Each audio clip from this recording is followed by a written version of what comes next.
Hello, everybody, and welcome back to another episode of Blind Squirrel Talk, famous in a small town. I'm Lily. I'm Kim. And this is Josh Hudson, but today he's going to talk to us about the Hudson Award. Okay. And so we're excited to have you back again. When I found out about it, I'm like, oh my goodness, we've got to have him back on because everybody needs to know what it is. So share with us how it got started, what it means, what it does, and everything about it. My mentor, Will Grosskopf from the Men's Fight Club in Hopkinsville, Kentucky, surprised me with the award whenever we first moved away from Fort Campbell to Fort Bragg. He called me up and said, hey, I'm sending you something. Don't open it until we get, it gets there, and you got me on the phone. And when I opened it, I just kind of broke down because it was me doing this, the ridiculous behold. That's what we call it now. But he just said simple, couple sentences to me about it of like, you made the biggest impact on me from hardly doing anything, but you did everything, right? And that's where we kind of came up with the phrase, it doesn't take nothing, but it takes everything. And it comes back to what are we doing and are we taking care of people? And if you guys remember when I was here the other day, it all started with this, and I was just doing this random thing in the band, and at first people, terrible reviews, but little by little, some days I'd walk in and I didn't feel good, and I wouldn't say it, and I had the interaction with people, and I was able to teach them, essentially, you can do exactly what I'm doing, and let me show you. Because if all we do is take, we never learn to give. And so you're just always taking from people. Obviously, you're never going to grab hold of the power of investing in people. And so the Hudson Award, it's, the first one is in my office in Japan, but it's got me doing that. And then it says the Hudson Award, men serving men. And now we've changed it to the fist, that's the image of it. But I woke up a few months ago and made a video presenting it to the dude that was voted on. So we got now I don't know how many exact churches are involved, but at least up to 60 churches maybe. Wow. Oh. And it's all just he brings the men in, my mentor Will, he brings all the men in around the community, and we just remind people of how to be men. Tend your field. Be invested in the kids that you decided to have. Maybe love on your wife a little bit. That dry marriage could get some moisture every once in a while and kind of reignite the passion that you guys had. And it all comes from stepping outside of yourself and just being kind and just thinking about others more than yourself. And essentially, it's not that big of a philosophy. It's not that big of a concept. It's just, are you a good person or are you not a good person? And so whenever people come in my office, I'll, all day counseling people. And it primarily turns into a life coach situation because Rebecca, my wife, has this big old circular thing in our living room. It's for part of the homeschool and stuff. But it's split in half, and it's like this. It's beautifully done, but it says things I'm in control of and things I'm not in control of. And it kind of flows hand in hand because most times when people are stuck in a situation in life and they're down on themselves and they're thinking, why me? It's honestly, well, have you thought about anything else outside yourself? Have you looked outside the window and said, maybe it's me that needs to sit there and take away all the prejudices that I'm holding or like all the feelings of this stuff that I'm trying to control, whenever really we're only in control of how we act and how we respond to people. And so the Hudson Award is essentially that. It's men serving men. It's anybody serving anybody. It doesn't have to be just men. Jesus wasn't particular to the male or the female. He said everybody has the same ability to do what I'm doing. I'm still working on the walking on water part, but or making blind see, but man, I can create a little pocket of heaven for somebody real quick. Like I talked about before, is like, when's the last time the person serving you over the counter heard any nice compliments instead of somebody complaining all the time? And most times the people complaining are in that little ditch in their life, and they're so self-pitied and they're so self-involved that they forget the ability to release all that and just maybe just start complimenting people and thanking people, reminding yourself. Perspective's everything. If you lose perspective, it ain't on anybody else. It's on you to sit there and remember where you come from or what you have waiting for you if you was to overcome that stuff. And it really just comes from serving people. You invest outward, and everything inward will take care of itself. Oh. I have a lot of one-liners, I say, but every day we wake up, it's a fresh day. It's not the same day. It's not the same hour. It's not the same even second. We wake up every day with the ability to sit there in our heads. Or if you want to self-talk in the mirror, if you get into the bathroom and you start, talking to yourself, it's only you. So, ain't nobody going to judge you. Right. But if you just sit there and say, today I'm going to be better, that's in our power. Today I'm going to do something for somebody else.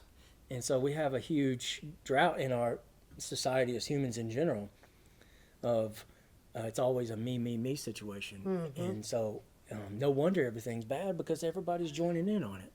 And social media, whatever you're into, obviously the algorithms are all going to be pulled in. They're listening to everything you say, and all those videos you watch, it's by design that you're going to have stuff that's agreeing with you. Mm-hmm.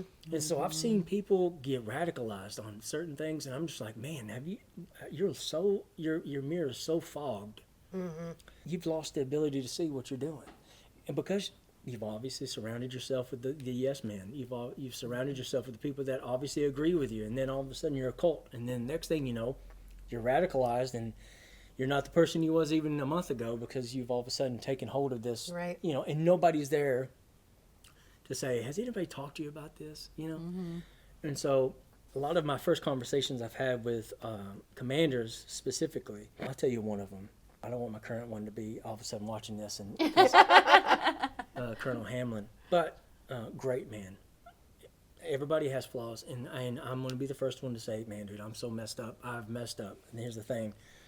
I'm able to sit here and give you my testimony because that's what it's meant to be. Mm-hmm. It's not to be sitting in it. It's just to learn from it, and then you share it with people around you to encourage them to do better, right? And so I had this commander in civil affairs at the 97th CA Battalion down at Bragg, and I was up there because obviously he was my boss. And so he was trying to give me an initial counseling on his expectations of me, and I've never really received one. I don't need that.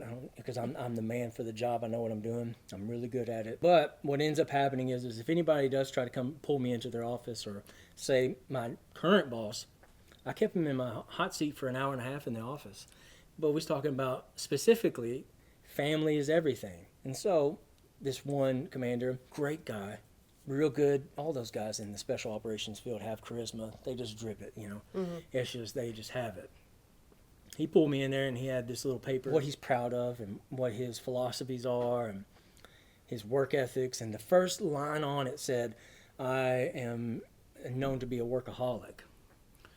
And the first thing out of my mouth, it wasn't anything about, well, sir, what would you want me to do? I'm not that. I don't care about all that.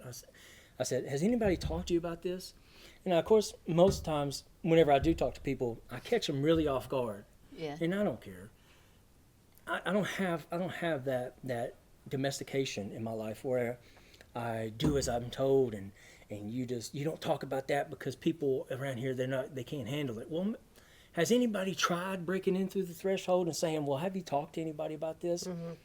I'm here to tell you, and that's the first thing I said, sir, has anybody talked to you about this? And he says, what? And I said, it's not healthy for you being a workaholic.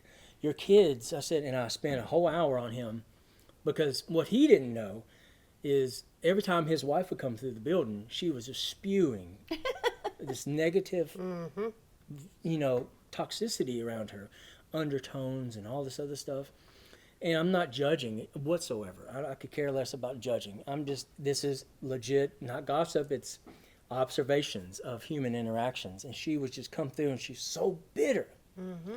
Kind of comes down to, my wife and everything like that. Like, she's handling everything at the house. Mm-hmm. And she's handling all these kids. And you're never home. And all this and that. And you would hear the undertones in her voice the whole time. And I felt so much compassion on her. I was just like, I'm so sorry. I couldn't obviously. Couldn't say that. You have to understand your realm of influence. Mm-hmm. Because if you come off to people, they're going to be like, well, who are you, dude? Who are you to sit here? And that's a sensitive area in people's life. What you can do is gently spread the influence internally and just kind of give them the ability to connect those dots. And so I spent an hour just talking to him. I said, well, this isn't a good thing. Let me tell you why. I said, your kids, you only have one chance in life to be with those kids. As soon as that kid grows up, man, it's done. You can't start playing catch up when they're 12 years old, and then all of a sudden you're wondering why they're being rebellious, because all of a sudden now daddy's here. And this man's here because he's always been gone, but now he's sitting there trying to control me. And that's exactly what it comes off as, because, hey, you wasn't here.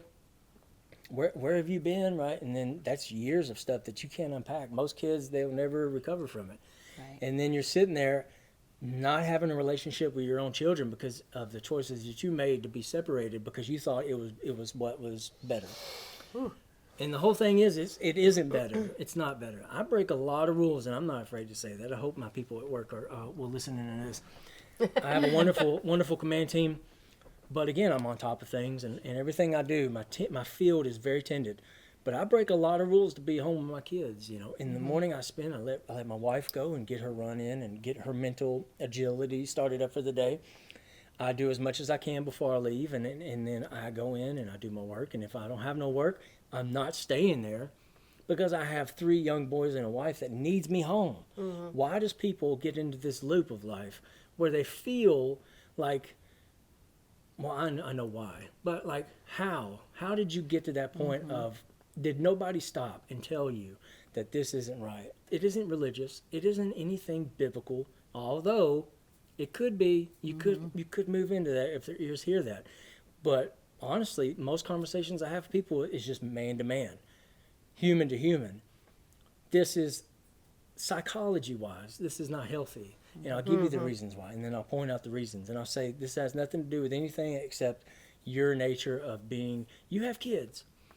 And once those kids are gone, they're gone. And then you'll spend the rest of your life either alone, bitter, resentful, because you did all this for them and you spent all this time working and you provided all that. These kids, they ain't going to care about how much money I have and how much I provided. I'm sure they're going to grow up and they're going to be like, man, we had such a great life.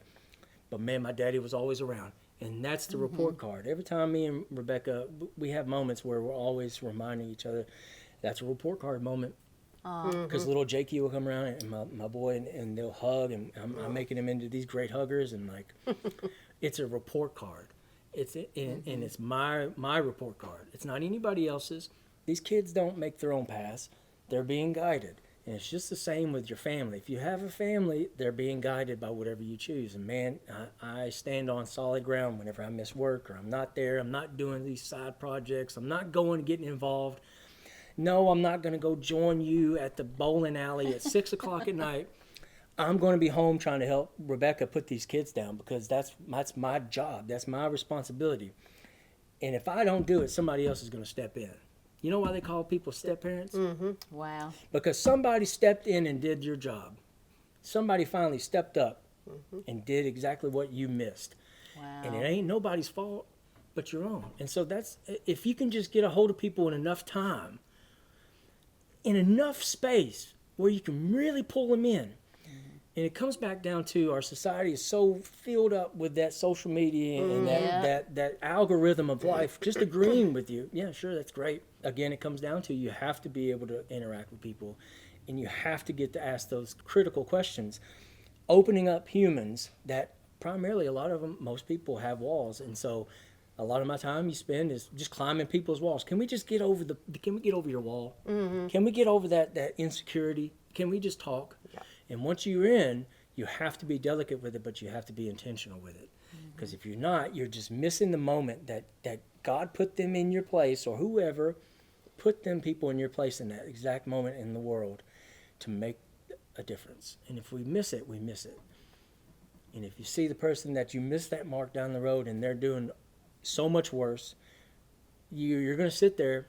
Hopefully you'll sit there and have compassion and have guilt come through your heart, because you'll sit there and you'll remember the time that you had the chance to talk to them about it. Has anybody done it? No. I'm going to be that person. Yes, send me. I will be here. I'm going to tell this person exactly what they haven't heard in years. I'm going to give them insights. I'm going to just wrap people around. And it comes to this little motion that is a huge testimony in my life. This behold, right? Behold. And it comes from, I have seen evidence firsthand through my own eyes the power of our tongue. And again, it isn't, I don't want people listening to go, oh, he's just biblical. No, I'm not. I'm a human being full of problems myself, but like I understand human chemistry. Mm-hmm. And the power of my tongue can either break that person down or it can build them up. 9 times out of 10, if you build up somebody, it's going to make a lasting impact comparatively to an ending impact. If you're rude to them, if you don't take the time to sit there and be considerate. But I've seen firsthand, you either take that moment or you miss it. And if you miss it, it's gone. There's no getting it back. You can't come back around. Hey, son, I'm sorry I missed your first 6 years of your life. I thought this was more important. Or your spouse. I'm so sorry. I've been so dedicated to work. I missed out on so much, and now you're asking me for a divorce. It's not hard. When people sit there and they make their situations unique, it's only because you're not investing in talking to people around you, good men and good women that will help you remember the foundation of the truth. And it's so fixable as long as we allow ourselves into those pockets of people, vulnerability. Obviously, you have to build trust with people. You have to be able to build a relationship with somebody because, again, you can't just come into someone's life and just wipe them clean and say, well, you shouldn't be doing A, B, and C, and you shouldn't be hanging out with them. Who are you? That's the only reason why kids go out into gangs, and that's the only reason why kids start stealing, and that's the only reason why people leave you because they're searching for things that you lacked giving them. It ain't anything about special things. It's just about human psychology. It's not hard. It's somebody helping you clean your mirror. Watch out for the fog. That's serious. The fog is very real. How do you determine who gets the Hudson Award each year? The Hudson Award, from my understanding, it's voted on by the whole community of men, and it goes to one person out of the whole place. And so that one person that made the biggest impact. And I remember one of the awards went out to a guy that did a soup kitchen in Hopkinsville. Every weekend he's serving the community by handing out thousands of pounds of food. Obviously, he's the candidate for it. Yeah. He didn't ask for it, though. It's not like he's doing that and taking pictures and saying, hey, look at what I'm doing, right? This is me. It's just people. Selfie. Yeah. Hey, if you go help somebody, don't take a picture of it. Yeah. Put your phone right. up. Be there for that moment. God sees you. That's all who needs to see it, right? And so it goes to one person a year. And how many years has it been in? I don't know, maybe 3, 4. We have a lady in town. She runs Downtown Eats, and she feeds a lot of homeless people and people in the community in need. She could get the Mrs. Hudson Award. Hudsonette. Yeah. The Hudson Award. We'll always think about that. And we can't wait for y'all to get back to Maysville full time. Same. Yeah. And like I said, like I told your wife, we're going to have a big party when y'all get home. Yes. Okay. Balloons and everything. What color balloons you want, we'll have them. I don't know. We'll see what the boys' favorite colors are by then. Okay. Sounds good. By the way, I love your wife. Yes. I know. She is wonderful. And we're going to do an episode about her new book. Whenever it's finalized, Yeah. I'm pushing her for it. Yeah. Yeah, exactly. And it could be so beneficial to so many women. Again, it's just, what are you doing? What are we doing? Are we taking care of people? Are we giving them the tools? Are we sharing the tools? And that's all that she's trying to do. Just like you. We appreciate your service, appreciate your time, and can't wait to get back together again. Okay. Thank All you right, for we having me again. wish you such a safe journey back to Japan. Okay. All right.